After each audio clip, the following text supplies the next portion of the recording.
Spotted Bea nahuli ni Kalingap Rab nakaangkas sa motor. Mga Kalingap, yan po ang ating pag-usapan dito sa reaction video na ito. Pero bago po ang lahat, isang magandang araw po sa atin lahat.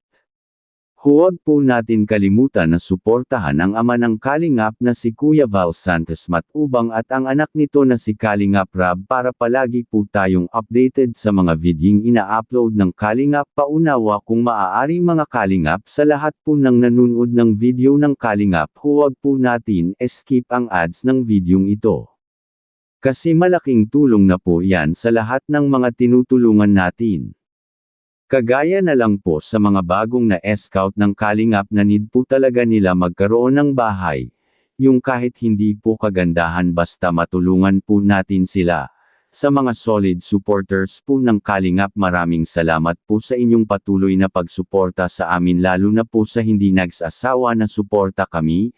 Mga Kalingap, kumusta na kaya ang Tres Maria? Sana nasa mabuting kalagayan sila ngayon. Wala pong ibang hinihiling ang Team Kalingap kundi ang mapabuti ang ating mga beneficiary. Narito po ang maikling video, panoorin po natin. 68th Housing Project Beneficiary po. Robert James Matubang, Project Manager. Val Santos Matubang, Housing Chairman. And it's dated po on November 1, 2025. So this house cannot be sold, abandoned, and must be kept clean. Otherwise, it will be given away. So, yun po. Congratulations po sa Tres Marias po.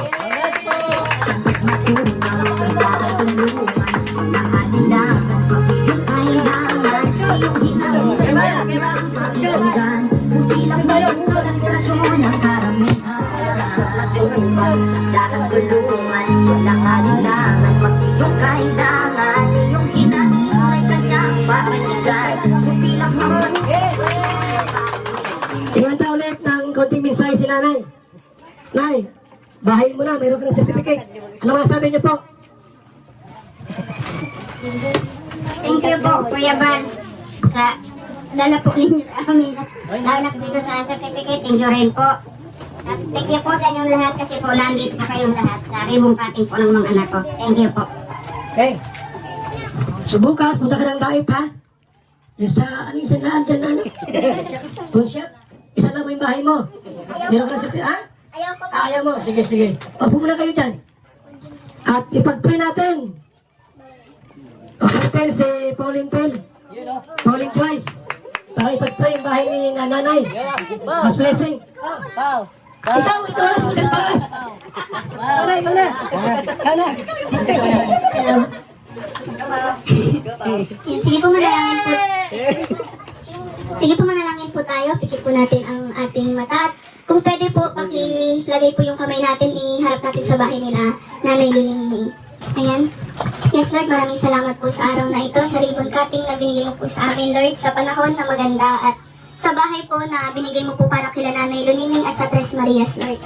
We pray, O God, na gabayan mo po sila sa magiging mga memories at journey nila kasama ang bahay na ito.